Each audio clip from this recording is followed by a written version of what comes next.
Borna darba jettee lammii koo gaafa biyyaa baate jiru nabdu taate saba koo rakkoon lakkuu taate qilleensi biyya ormaa maa kophaa si raasa murteessi murtee kee haajaa rabbi baasa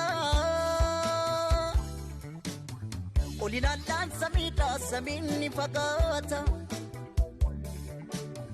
gadi ilaallaan dacheedhaa dacheen ni jabaata dachee biyya ormaa isheen dhiyoo jirtu gara jabeettiidha malaa namaan himtu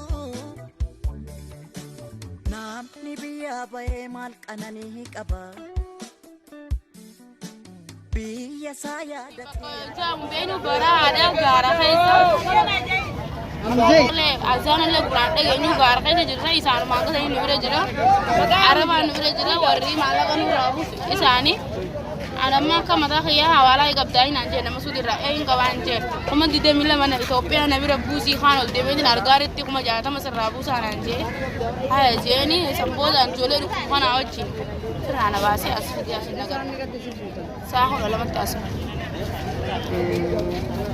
Hawaalaa amma warra Yaman inni dalaganna jiru kuma 15 irraa buusan. Kuma 15 Itoophiyaa warra Suudii dalaganna jiru kuma 80 Itoophiyaa. Kuma 80 Itoophiyaa. Nama gartee maallaqa buusu hin qabne hoo? Nama maallaqa buusu hin qabne achuma keessatti qoonqoon qixaattee kun kan lubbuun baatellee nu bira ni jira. Eenyu namni lubbuun baate san? Salaamaa jaamti maqaan isii Salaamaadha. Warra galamsooti jechuudha. Warra galamsooti. Haadha abbaan gartee Salaamaan warra galamsooti haadha abbaan ni jirani quba qaban amma kaleessa awwaalamte. Deengadda awwaalamte.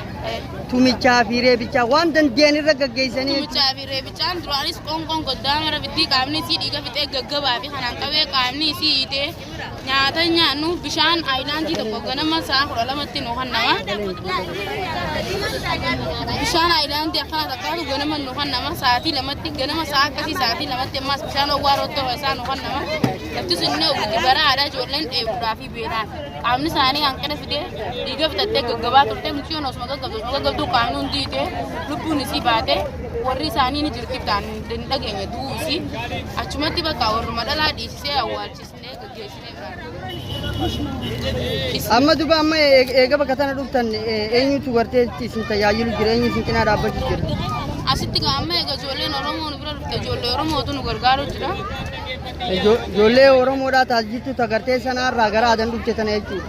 Tanaatu asitti Oromoo agarree ijoolleen Oromoo nu gargaaru jirti achitti baay'ee garuu goddaamne waan jiru amma egaa as dhufne wayyaa hojjirra ijoollee Oromooti wal harka.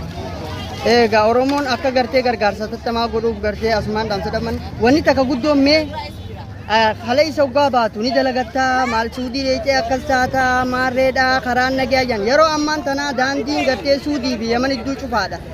Agwaaniif gartee nama keenya kachi keessa miidhamee fi akka nama godhan garte mee namoota biyya jiran shamarran akka keetii dargaggeessa akka kiyyaa abboota keenya namoota gurguddaa mee maal dhaamtaaf namoota biyya jiran warra biyya jiran ijoolleen kun warri biyya irraa osoo tumamanuu achitti waan du'aa jiraniif ija isaaniillee dawanii waan ija isaanii akkana godhaa waan jiraniif ilkaan isaanii irraa yaasaa waan jiraniif beeloonis deematanis akka biyya isaanii irraa hin baaneen dhaama.